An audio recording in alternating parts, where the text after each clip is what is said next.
Comment transformer son histoire en tremplin vers la réussite? C'est ce qu'on va voir en détail dans cette vidéo. Donc aujourd'hui, j'ai le plaisir d'accueillir Noémie de Saint-Cernin. Donc juste avant de voir ensemble pour avoir la réponse à cette question, je vous invite à cliquer sur le bouton s'abonner juste en dessous pour rejoindre plusieurs dizaines de milliers d'entrepreneurs à succès abonnés à la chaîne YouTube.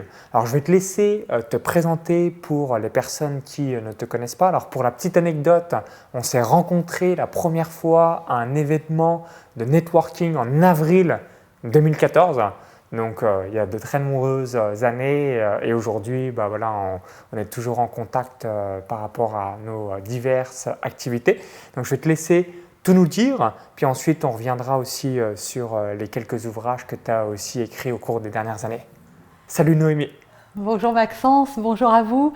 Alors je m'appelle Noémie de Saint-Cernin, je suis coach, je suis conférencière, auteure de plusieurs livres, best-sellers et formatrice en développement personnel et en parentalité. Et j'accompagne les gens à avoir une vie plus riche, plus pleine de sens, pleine de bonheur. Et en parentalité, à aider les parents à justement remettre de la joie, de l'harmonie et de la sérénité avec les différentes difficultés qu'on peut rencontrer dans sa vie, de femme, de mère, d'épouse, d'homme et de papa ou de maman. Alors, est-ce que tu peux nous expliquer, donc on va revenir sur trois de certains de tes ouvrages que tu as écrits au cours des dernières années. Donc numéro 1, les clés de la colère, à qui ça s'adresse et qu'est-ce qu'il y a concrètement à l'intérieur de ce livre? Je te laisse tout nous dire. Oui, alors les clés de la colère, c'est un manuel de survie pour les parents au bord de la crise de nerfs. Voilà. Souvent quand on est parent, on est confronté aux émotions de nos enfants qui réveillent chez nous des émotions aussi assez fortes. Et je pense qu'aucun parent n'a envie de passer son temps à crier, à répéter 50 fois. Voilà, ça nous challenge beaucoup les enfants.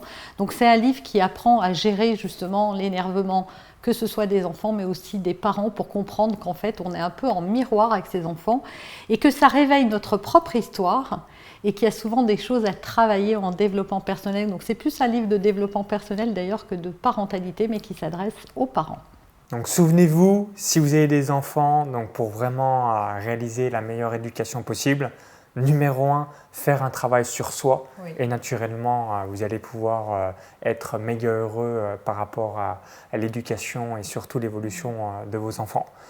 Autre livre, oui, donc les clés du passé. Ça, on ne les fait pas voir dans l'ordre, mais ça c'est le premier que j'ai écrit, donc les clés du passé, se libérer pour changer de vie. C'est ma spécialité en fait, tous les problèmes qu'on peut rencontrer à l'âge adulte, quels qu'ils soient, que ce soit des problèmes de poids, de confiance, enfin n'importe quel problème qui vous pose des difficultés, y compris d'arriver à réussir son business ou à exploser certains plafonds de verre, viennent d'une blessure du passé. Et donc du coup, ce livre, ça s'adresse à tous ceux qui se rendent compte à un moment que les situations se répètent et que ça devient difficile et qui se demandent pourquoi moi, pourquoi ça m'arrive, voilà.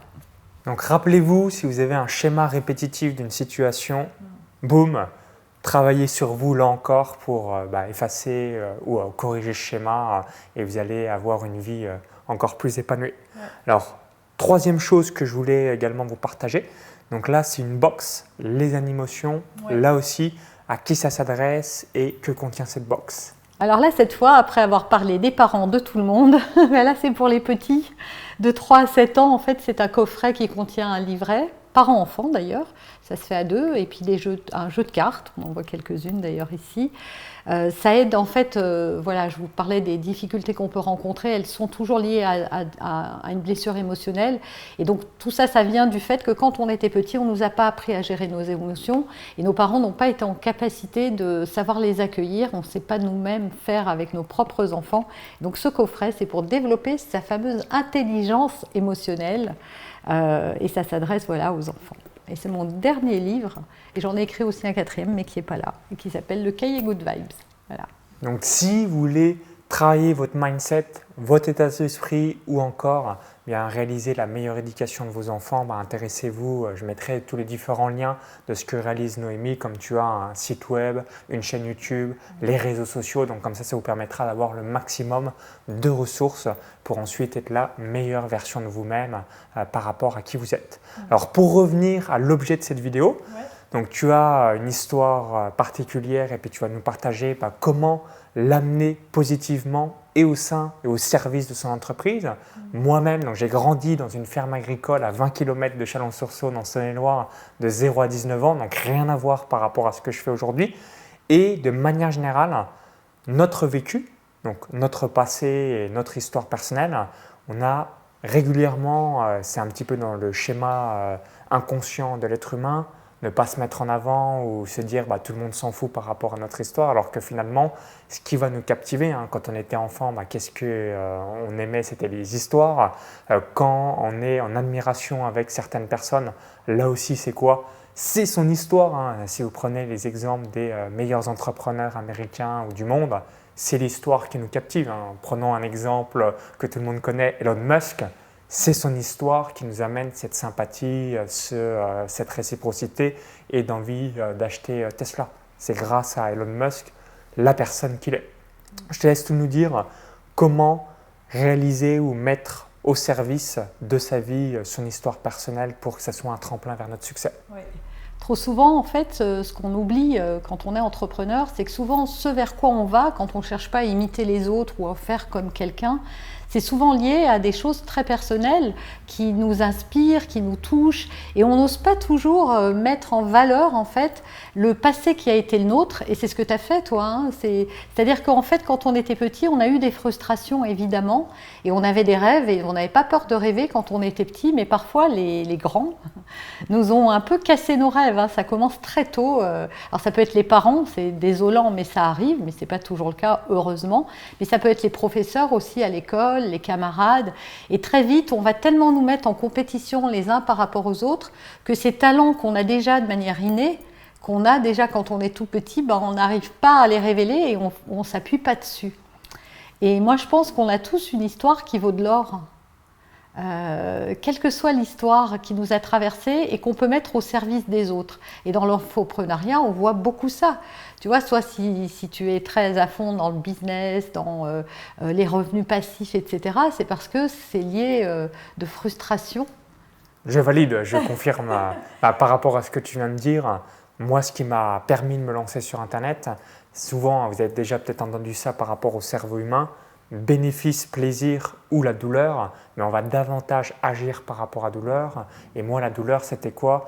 C'était le fait de voir ma mère qui était fonctionnaire, qui n'aimait pas son travail, donc je voulais absolument pas réaliser un CDI, tout sauf un CDI, et mon père qui a été agriculteur. Donc là, en soi, c'est pas que ça me gênait, mais comme il travaillait énormément, 70 heures ou 80 heures par semaine pour un résultat financier quand même relativement restreint, je me suis dit, c'est peut-être pas le schéma à modéliser pour la suite, donc c'est la douleur qui m'a permis d'être là où j'en suis.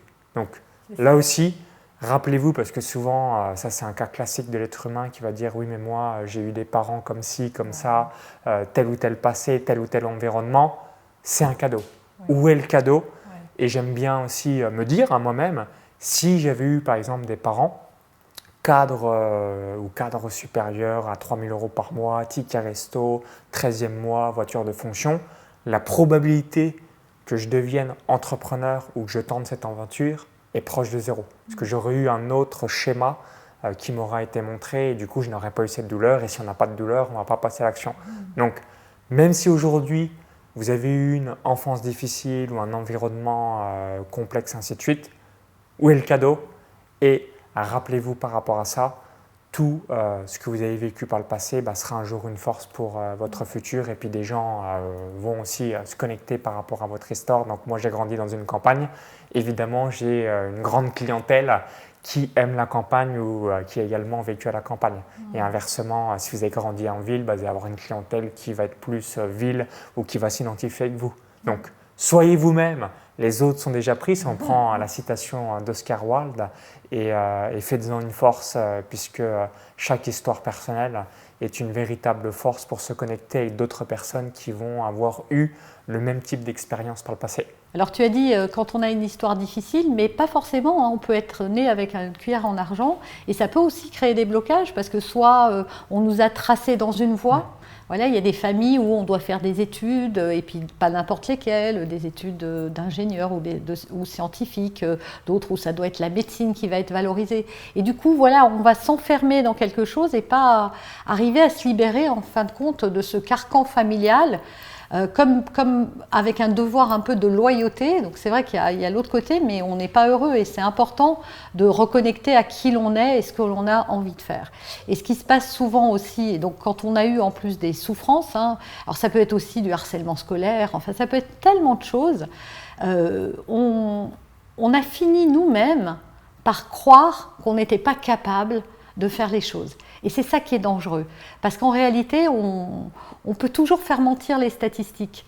Et c'est vraiment quelque chose, voilà, c'est à la portée, c'est vraiment ce que je voudrais que vous reteniez, c'est à la portée de tout le monde en fait de réussir sa vie, ou de réussir plutôt les rêves et les projets, parce qu'il ne s'agit pas, tout le monde n'a pas les mêmes rêves, hein, tout le monde n'a pas les mêmes ambitions, et c'est ok aussi, c'est important de ne pas faire par rapport aux autres, mais c'est surtout de se lever ces barrières mentales qui disent que si tu n'as pas de baccalauréat, alors tu ne pourras pas bien gagner ta vie, si tu n'as pas fait d'études en règle générale, que si tu n'es pas doué en mathématiques, tu n'arriveras jamais à avoir une entreprise, que si tes parents ne peuvent pas t'aider ou tu n'as pas d'argent, tu ne pourras jamais réussir, etc. Et en fait, tout ça, c'est des histoires qu'on se raconte et on s'appuie sur son histoire personnelle. Et si je vous dis ça, c'est parce que moi, je faisais ça, j'ai fait ça pendant une partie de ma vie. Je me disais, oui, si j'avais eu des parents plus sympas, je ne serais pas partie à 19 ans, donc j'aurais passé mon bac, donc j'aurais fait des études supérieures, donc je serais devenue autre chose. Et du coup, cette histoire qu'on se raconte, elle justifie un petit peu, on se cache un peu derrière elle pour justifier tout ce qu'on ne fait pas. Ok. Et on se dit, en mode excuse, moi j'entends des gens qui me disent oui mais moi je ne suis pas du tout douée en informatique donc voilà et comme je n'ai pas d'argent, je ne peux pas lancer mon business. Tu as dû l'entendre celle-là. Ouais, ça c'est un cas classique où je n'ai pas le temps. Non, c'est juste une question de priorité. Wow. Un Français passe 3h30 en moyenne par jour devant la télé ou 45 minutes sur les réseaux sociaux. Question de priorité. Tout le monde a le temps, c'est une question de priorité. C'est ça. Moi, comme je dis toujours à ceux qui ont des enfants, si demain, je ne sais pas, l'enfant a un souci, on ne vous le souhaite pas bien sûr, et qu'il faut l'emmener tous les jours, faire 2 heures de voiture pour l'emmener quelque part, vous n'allez pas dire j'ai pas le temps. Et puis si ça coûte cher parce que vous pouvez y aller qu'en voiture, vous n'allez pas dire j'ai pas assez d'argent. Vous allez le faire, vous allez trouver l'argent, vous allez trouver le temps, vous allez trouver tout ce qu'il faut. Et à un moment, c'est important d'être honnête avec soi-même, parce que c'est ok de ne pas être entrepreneur, c'est ok de ne pas réaliser ses rêves en fait. Il n'y a rien de mal à ça, hein, parce que parfois le prix à payer, il y a toujours un prix à payer. Et le prix à payer, on n'est pas prêt à le payer. On n'est pas prêt à travailler tant d'heures par jour au départ parce qu'il va falloir s'impliquer. On n'est pas prêt de prendre le risque de ne pas avoir un salaire régulier qui tombe tous les mois de manière métronomique. On n'est pas prêt à sacrifier certains loisirs. Voilà, c'est ça aussi qui fait que, et souvent les gens se cachent derrière des excuses. Et disent, oui, mais c'est la faute de mon histoire. Alors que son histoire, comme tu l'as si justement dit, ça peut être un vrai tremplin vers la réussite. Et quand on étudie, moi je suis très friande d'histoire et de biographie des gens qui ont réussi. Et quand on regarde l'histoire de ces gens-là, on se rend compte que, oui, ils ont échoué, comme tout le monde. Et même beaucoup, plus l'ambition est importante et plus les difficultés vont être sur la route. C'est comme quand on est sportif de haut niveau, on va se faire plus mal que quand on fait du ski en touriste, quoi. Évidemment, parce qu'on ne prendra pas de risques.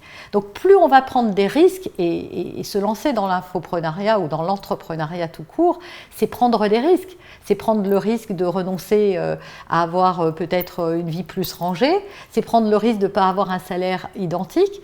Mais moi, j'aimerais aussi que les gens voient aussi un switch. C'est quoi aussi le bénéfice de tout ça? C'est peut-être aussi de pouvoir gagner beaucoup plus, c'est peut-être un jour d'avoir cette liberté qui est de rendre de compte à personne, de pouvoir prendre son mercredi après-midi si on a envie, de pouvoir travailler à partir de 23h si la journée on a envie de faire autre chose. Voilà. Mais pour certaines personnes, en fait, ce qui se passe, c'est qu'on fait toujours un choix. mais on ne se l'avoue pas à soi-même. C'est-à-dire qu'on préfère un revenu fixe, des horaires fixes, au risque de se lancer dans quelque chose qui nous met peut-être dans un inconfort ou de l'insécurité. Mais ce n'est pas à cause de votre histoire. C'est juste un choix qu'on fait avec soi-même. Il faut juste être assez honnête pour le reconnaître. Et c'est OK, une fois qu'on l'a reconnu, de se dire « bon, je ne suis vraiment pas fait pour ça ». Et tout le monde n'est pas fait pour ça d'ailleurs. Il faut juste le reconnaître. Et tu as peut-être déjà entendu un petit peu ces citations. Choix difficile, vie facile. Choix facile, vie difficile. Ou encore 50 difficultés au lieu de 40 ans de prison. Donc rappelez-vous, rien n'existe sans son opposé. Voilà. Jour, nuit, soleil, nuit. Qu'est-ce qu'on a d'autre? Pluie, etc. Rien n'existe. Oui, tout est yin et yang en fait. Voilà, rien n'existe sans son opposé. Donc quand on veut avoir un résultat entre guillemets hors du commun, évidemment il y a des contraintes parfois qui sont hors du commun aussi pour aller atteindre cette nouvelle version. Exactement. Donc à un moment, il va falloir se donner les moyens. Mais à partir du moment où on décide que, alors quel que soit le passé qu'on a eu, moi je peux vous parler de moi, je me suis raconté des histoires en me disant bon voilà, tu feras jamais le métier que t'aimes parce que comme je vous disais, tu es partie à 19 ans, tu t'es retrouvée toute seule, il a fallu manger, donc oui effectivement, et tout le monde, personne m'en aurait voulu en plus. On m'aurait dit oui la pauvre, effectivement elle peut pas s'en sortir. Et ben non, un jour j'ai décidé que stop, ça suffisait et que je pouvais avoir accès à ce qui n'était pas permis, sans argent, sans famille, sans rien derrière, et de me dire juste, ok, par quel bout je le prends? Et quand on s'enlève ces barrières, on passe d'un mode pourquoi moi à pourquoi pas.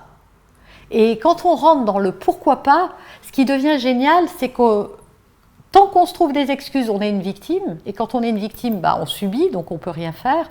À partir du moment où on change et qu'on pose ce costume de la victime pour se dire « Ok, maintenant, par quoi je commence ?» et qu'on commence à chercher des idées, les idées arrivent et les portes s'ouvrent.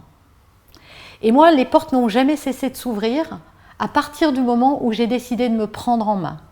Ça n'a pas été facile, je revenais de loin, j'ai eu une enfance très difficile, traumatique même, avec des parents violents.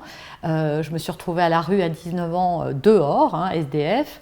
Ensuite, il a fallu que je trouve des solutions. Mais jamais, à un moment, au début, j'aurais vraiment pu m'apitoyer sur mon sort et me laisser aller. Et je n'ai pas voulu. Je me suis dit, non, je vais finir par y arriver et j'y arriverai. Et ça m'a pris des années de travail. C'est pour ça que je fais ce métier aujourd'hui. En fait, je transmets tout ce que j'ai utilisé. Un jour, je suis devenue directeur des ressources humaines. Je n'ai pas de baccalauréat, comme je vous l'ai dit, et c'est devenu possible dans une grande entreprise pharmaceutique, exigeante en plus. J'ai monté des dizaines d'entreprises dans ma vie. J'ai pu réaliser en fait tous les rêves qui pouvaient ne pas être accessibles. On n'aurait pas parié un euro franchement sur moi en se disant non mais ça ne sera pas possible. Et sans arrêt, en fait, je me suis remis en cause quand ce métier de DRH, finalement, j'étais arrivée là où je pensais que ça allait être formidable. Et puis, je me suis rendu compte que ça ne m'épanouissait pas plus que ça et qu'il a fallu repartir de zéro. Je me suis lancée dans l'infoprenariat. À l'époque, en 2014, on n'était pas très nombreux. Et les portes se sont ouvertes à nouveau. Alors, je ne vous dis pas que ça a été facile, mais que les portes s'ouvrent. C'est-à-dire qu'à chaque fois, moi je crois à ça, et je suis sûre que toi aussi, c'est que si on met en place des actions, c'est pas laquelle, mais à un moment, il y en a une qui va marcher. Oui, à chaque fois, quand on est hyper clair sur ce que l'on veut, forcément des opportunités vont avoir lieu, et le fait qu'on a une clarté totale dans son esprit, on peut saisir l'opportunité. Alors que si on ne sait pas ce qu'on veut dans la vie, évidemment, quand il y a les mêmes opportunités, on ne va pas les saisir parce que nous-mêmes, on n'est pas clair sur ce qu'on veut réellement. Exactement. En fait, les barrières, on se les met tout seul. Et moi, souvent, quand les gens m'ont dit « Oui, mais tu n'as pas eu des moments où tu t'étais découragé, où tu voulais renoncer ?» Ben oui, évidemment, mais ça ne dure jamais. Je vais être down un petit moment, évidemment, comme tout le monde, quand tu te prends, 2-3 coups, que tu fais plein de choses et que ça n'avance pas, et on trouve toujours le temps long quand on est dans le creux de la vague. Voilà, mais il ne faut jamais lâcher, en fait. À un moment, il y a une action qui va marcher. Et comme je ne sais pas laquelle, moi, j'arrête pas.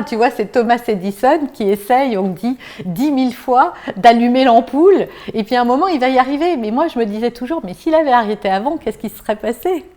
Et donc, voilà. Alors, on aurait découvert l'électricité, mais peut-être des années après, lui, il serait passé à côté de ça. Son nom restera dans l'histoire. Et il n'a jamais lâché. Caroline, c'est pareil. Elle écrit quand même. Il faut savoir que quand elle écrit Harry Potter, elle écrit tous les tomes. Hein. Mais c'est même pas si quelqu'un va les lire un beau matin. Et elle est juste portée par ça. Et elle va pas lâcher. On lui a fermé les portes à elle aussi. Moi, je me souviens que ma premier commerce, parce que j'avais acheté un commerce, je suis arrivée, je venais de divorcer. Ma fille avait 9 mois. J'avais pas travaillé depuis 2 ans. Je divorçais, je suis allée voir 25 banques et tout le monde me disait non mais jamais on va te prêter de l'argent, t'as pas d'apport, t'es toute seule, t'as pas travaillé depuis 2 ans donc sur ta feuille d'impôt c'est marqué 0. T'as une petite fille de 9 mois et tu crois qu'on va te prêter de l'argent pour acheter un truc? Bah ouais, j'ai trouvé, mais 25 banques. Et à un moment, quelqu'un va nous dire oui, on ne sait pas pourquoi. Et ça, c'est pas venu. C'est une loi statistique finalement. On a forcément oui, à un moment, oui, voilà. Persévérant. Mais oui, quelqu'un a cru en moi en fait. J'ai dû être convaincante. Et c'est comme ça, voilà, aussi qu'Erol est arrivé dans ma vie à un moment pour me dire est-ce que vous voulez pas écrire un livre? Et les choses, elles se font. Elles se font à un moment quand on lâche pas. Je te disais tout à l'heure, moi j'ai une règle que je me répète depuis des années, c'est ma méthode 2D2P. Est-ce que tu peux nous la partager pour 2D2P, détermination, discipline, patience, persévérance. Avec ça, on peut arriver à tout en fait. Moi, tout ce que j'ai réalisé dans ma vie, il faut ça. Il faut vraiment ça. Parce qu'il y a des moments, c'est difficile. Et certaines personnes renoncent en fait. Donc on a le droit d'être down, on a le droit aussi d'écouter ses émotions, je serai la première à vous dire qu'il faut le faire. Et vraiment écouter la souffrance quand elle est là et quand on la ressent très fort. Mais à un moment, soit on reste là et on va glisser de plus en plus, soit on reprend son petit bâton de pèlerin et puis on se dit, bon bah ok, il pleut, ok, c'est la tempête, mais ça va s'arrêter un jour. Et souvent, ce que j'ai remarqué, c'est que quand on sortait de la tempête, il y avait un beau cadeau qui nous attendait à l'issue de cette sortie de creux de la vague, parce qu'on n'a pas lâché et parce qu'il ne faut pas lâcher. Complètement, c'est à chaque fois, ayez ça en tête. Dès qu'on est persévérant dans ce que l'on fait, on aura forcément la réussite. Tôt ou tard, c'est une loi universelle de ce monde. Oui, après on peut avoir, c'est vrai, des barrières psychologiques, et ça j'en sais quelque chose, j'en avais quelques-unes aussi. Donc on peut avoir aussi des barrières psychologiques, mais ça se travaille. Il faut juste être conscient de ce qui nous freine, de ce qui nous bloque, et plutôt de tout remettre en question, bah, c'est juste de chercher des solutions en fait. Voilà, se mettre en mode solution. Ok, qu'est-ce que je peux faire? Et rien que le fait donc de se poser cette question, d'ouvrir son esprit en fait, parce que notre cerveau est fait pour chercher les informations.